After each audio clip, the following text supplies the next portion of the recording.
Welcome. Let's talk about groups in Android.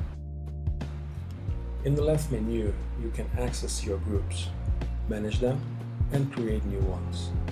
Tapping on a group opens the chat interface. Let's add a new member accessing the plus sign. Select the contact and confirm.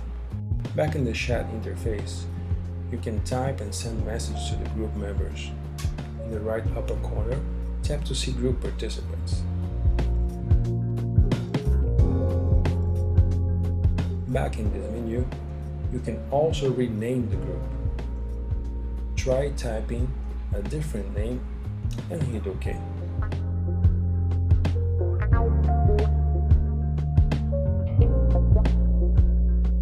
You can also leave the group. If you select this option, the system will warn you about it. Let's not do it at this time. Like Secure Chat interface, you can perform the same operations. So let's take a picture using the camera. Frame it, take the picture, and confirm to send it to the group. Now, let's use an image from the local device, tapping Gallery Image, and doing a selection.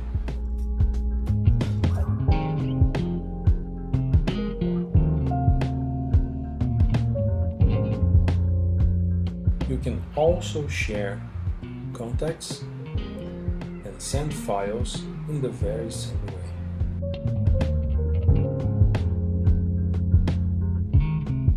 Back to the group's interface. Let's add a new one. Tap the plus and insert a group name, and then type next to add group members from your contact list. From this point, the group will be ready to use and members will receive a notification about it. You can scroll the list down to see all your groups, including your recent creation. Secure, powerful, intuitive, secure.